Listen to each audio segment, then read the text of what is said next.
Hi, welcome to engVid.com. I'm Adam. Today we're going to look at an IELTS study plan. And as usual, when I look at IELTS or TOEFL or any of the tests, I'm going to speak a little bit faster. So those of you taking the test can get a little bit more listening practice. And everybody else, this is very good practice for you as well to listen to slightly faster English. So we're going to look at IELTS. And for those of you who are just starting to prepare, starting to think about taking this test, maybe you want to go to university, maybe it's for immigration purposes, whatever.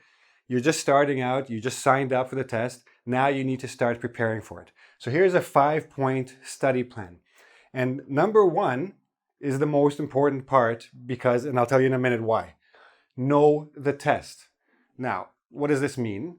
It means that you have to know exactly what you're about to face. I've met many test takers who've taken the test maybe several times, and the first 2 or 3 times they got a really low score because they still didn't really know what was coming, right? They didn't understand how the test is structured, what the timing is like, all of these things.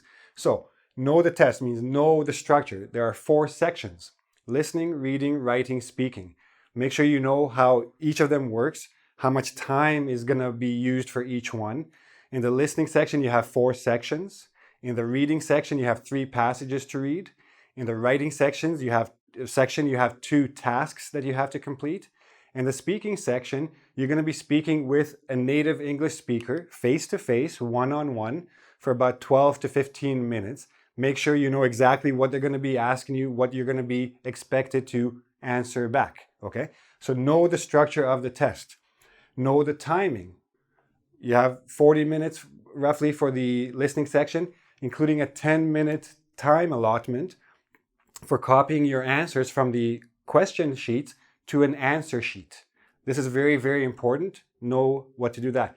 If you finish writing your answers on your answer sheet before the 10 minutes are up, you can't go to the reading section. You have to sit and wait, close your eyes, relax, etc. Make sure you know the question types that you're going to face in the listening and the reading and the writing, of course, and the speaking. Knowing the question types will make sure that you aren't surprised by anything, okay? You do not want to have surprises on test day. Know the question types, prepare for them. Begin to think about how to answer them, okay? Make sure you know all the directions. Every section of the test will have its own set of directions. Do not spend time reading these or listening to these during the test. You should know all the directions long beforehand. You should memorize them. That way you don't spend time reading them. You go straight to the task at hand, okay? So know the test very well. Now, the best way to actually know the test is to practice taking the test. Practice the test. Now, I don't mean do like 10 minutes here, 10 minutes there, 15 minutes here. I want you to sit down at least once a week from the time you registered or started thinking about it until the actual test day. There are lots of places where you can get full practice tests. The Cambridge books are excellent for that. They're past papers, so they're real tests. Make sure that you do a full test at least once a week, from beginning to the end. Give yourself 3 full hours undistracted. Now, what does this mean? When you go to the official test center, you cannot take your phone in with you. You do not have internet, you do not have music, you do not have anything. You have you in a room with a bunch of other people. The listening is for everybody. It's on the speakers. And the reading and the writing, everything is by yourself, quiet, in a quiet room. Get used to this situation, okay? I want you to take the full test, start to finish, undistracted. Lock yourself in a room every Saturday morning, for example. Tell all your friends and your family not to disturb you. Leave your phone outside the room. Don't even take it inside with you. And do it exactly as you would on test day. Get used to that way of doing things. Now, if you do the full practice test a few times before the real test, then you will also understand what it's like to sit for 3 hours or at least 2 hours and 40 minutes and focus on the test. Now, the speaking section may be a few minutes after the paper test. It may be a few hours later. It may be the next day.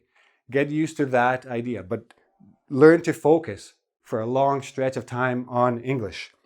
Speaking. Now, speaking is a little bit difficult because you're not going to have somebody to interview, but get one of your friends or even get online. You can get some people just to say the questions.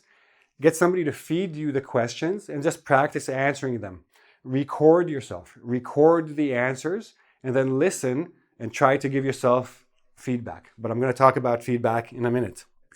Okay, next, you're going to have to strategize. What does this mean? It means create a strategy for yourself in what scores you need and what your overall objectives are.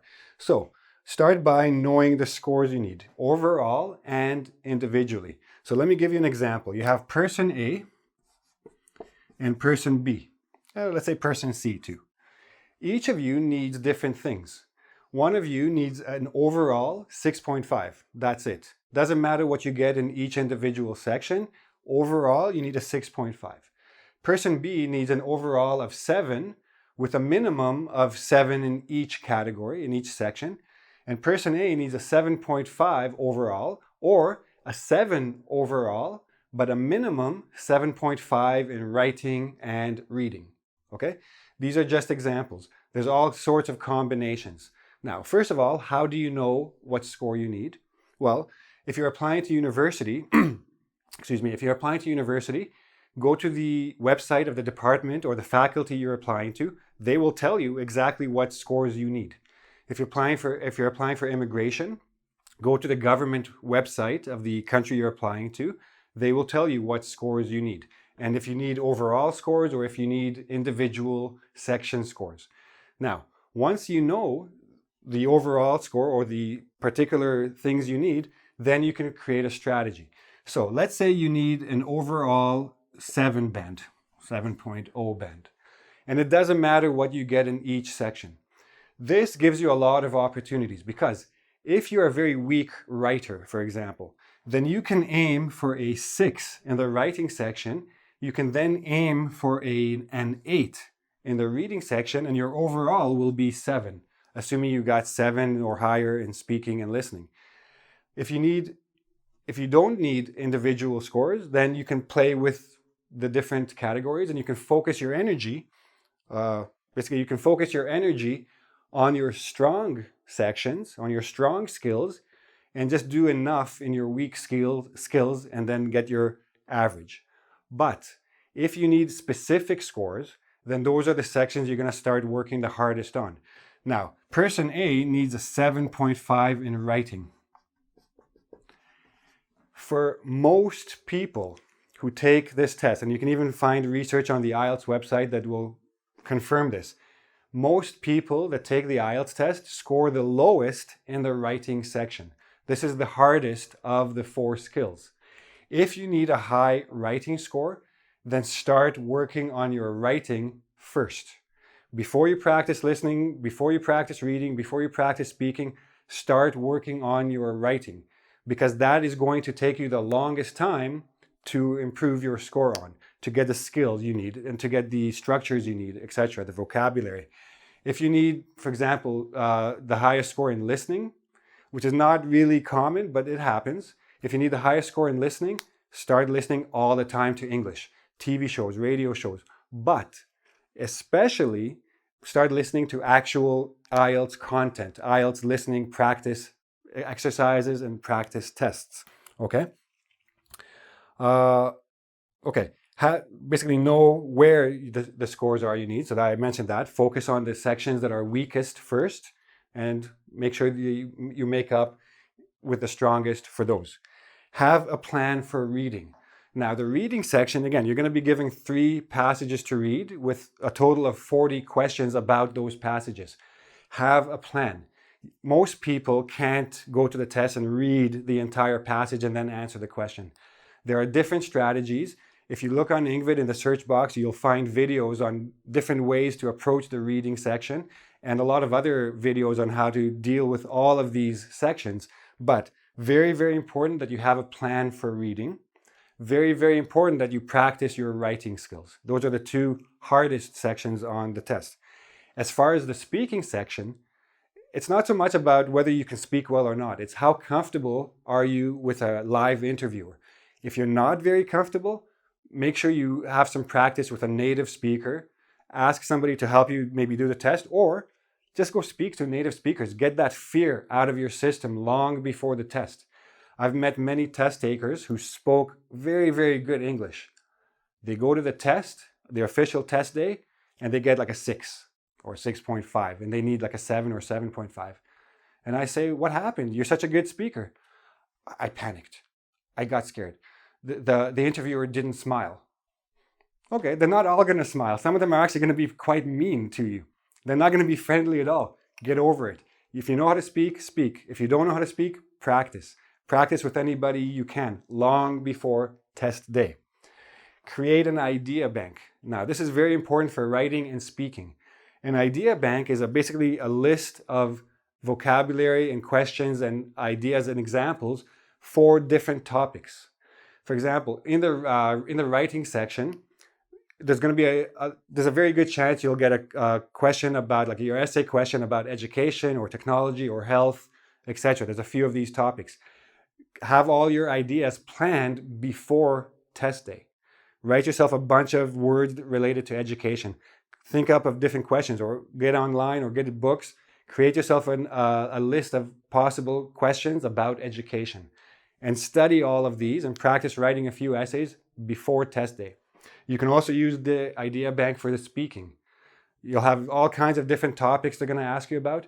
Don't try to think in the moment. You might panic, you might lose focus, your test is done. Have a lot of ideas ready in your head. When they ask you about it, you're ready to go. So many times I've had test takers come to me, and I know that they're good writers, they're good enough writers, but the question, I just had no idea. I never think about this stuff. Well, think about it before the test day, okay? We're going to look at a couple more things that you need to think about. All right, so now you know what's coming. You've done a few practice tests. You know exactly what you're going to be looking at. You have your strategy. You know what scores you need. You know how to approach. Again, sorry, I forgot to mention about the strategizing. Keep in mind that nobody needs 9 on the IELTS. Very few people need an 8 even.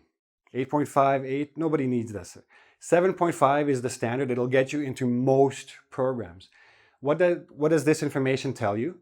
That on the reading section, on the listening section, you can miss a few questions and still get the score you need. So the main thing is, don't panic.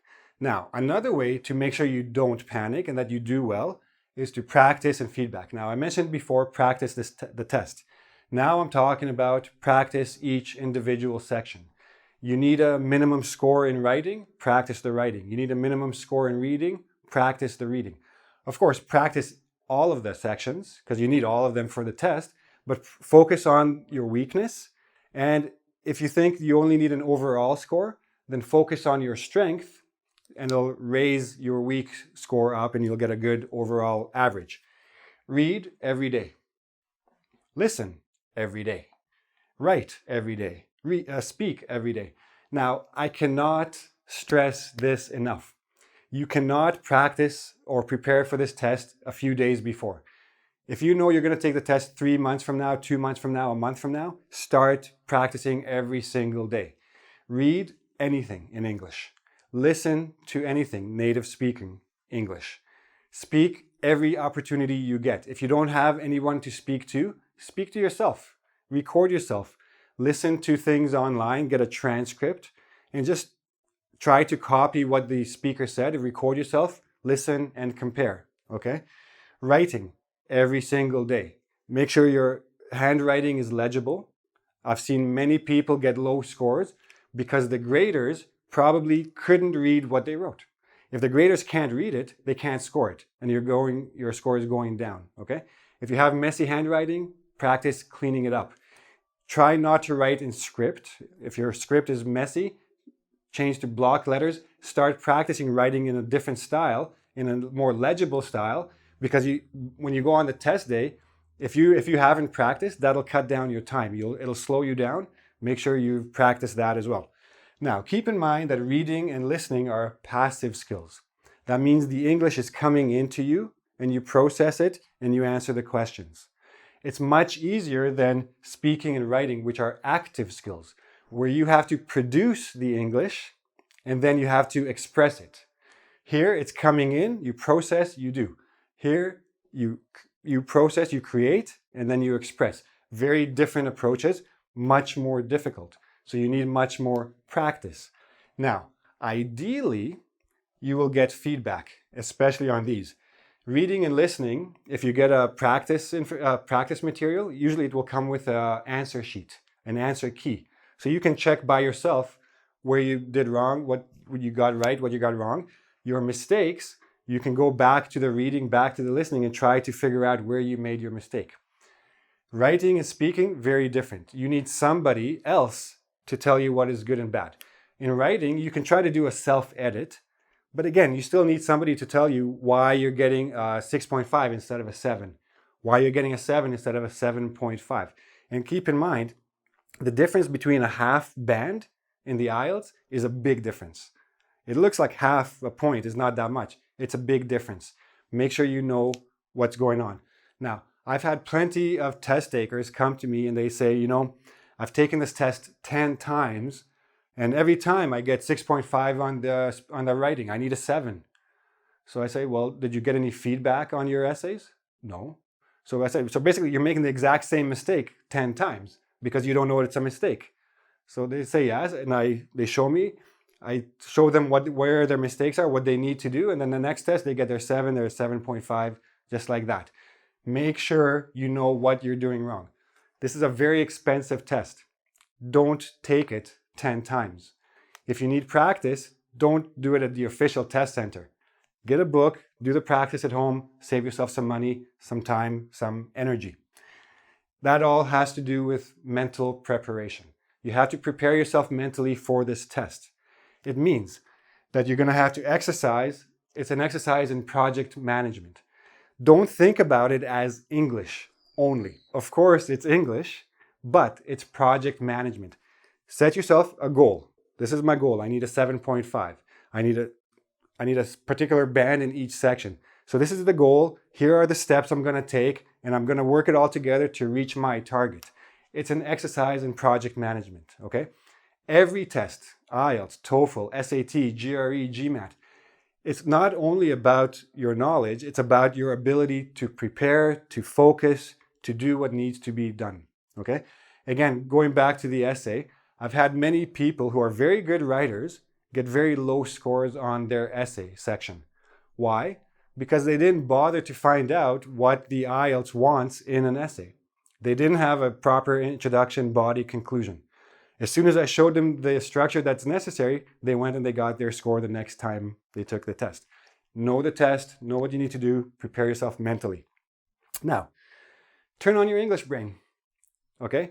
Think, do everything in English. Whenever you have the opportunity, whenever you're not speaking to your friends who speak your language, your native language, think in English, read in English, listen in English. Do everything you can to keep your brain focused on English. And the day before, and the day of, and the night before, all English. Don't study the night before. Don't do practice exercises. Don't read anything too complicated. Read a comic book. Read a sports newspaper. Listen to some English songs. Watch a TV sitcom in English.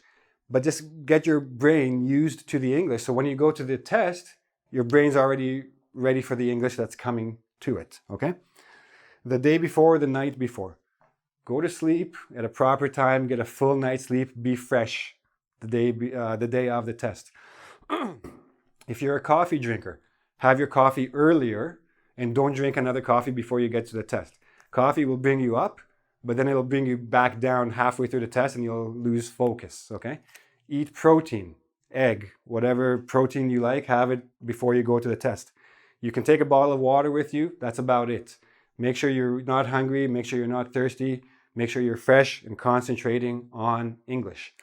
Don't study the night before or the morning of. Just English. Surround yourself with English. That's all you need to do. If you don't know where the test center is and you're trying to find it out on the morning of, I guarantee you'll walk into the test center stressed and you'll do badly. Make sure you go to the test center at least a day or two or a week before, so you know how to get there, you know how long it'll take you, you know the best routes, etc. Go early, relax. I personally recommend don't talk to other students. They'll just stress you out. Oh, do you know this? Do you know that? No. relax, sit by yourself, listen to some music, close your eyes, be fresh, be confident, be ready. And when you go to the speaking test, it's just a person. This person is not going to take out a knife and stab you. This person doesn't care about you, to be honest. The graders are doing a job, they're getting paid, they don't care. If they don't smile, they don't smile. If they do smile, don't let that fool you either. Just do their test, go home, relax. And another thing to remember, and this is the most important thing. Once you pass this test and get the score you need, you will never have to do it again. So do it properly, do it well the first time, pass, move on. Okay, I hope this helped you, and I hope those of you who are getting ready to do this test will do this properly and get your score the first or second time. Save your money, save your time, save your energy, okay? If you have any questions, by all means, please go to the engvid.com forum and ask your questions there. I'll be happy to help. If you need study materials, again, go to engvid.com, go to the search box, type in IELTS. We have lots of videos there to help you with the writing, the reading, the speaking, the listening. All the sections are covered. Lots of videos. I've made some videos there. Other teachers have made some very good videos there. Look around, start preparing. If you need even more help than that, if you want a little bit more explanation on grammar and writing especially, you can visit my site, write2top.com. I concentrate on the writing section and help you prepare for these English tests. You can also watch some videos there as well that I've made for this particular purpose. I will put up a quiz at engvid.com just to make sure you understood that you absorbed all this information. I really hope you liked this lesson. I hope it helps you. If you did, please subscribe to my YouTube channel, and you're going to see lots more good videos like this. And come back again, and I'll have some more videos for you next time. Bye-bye.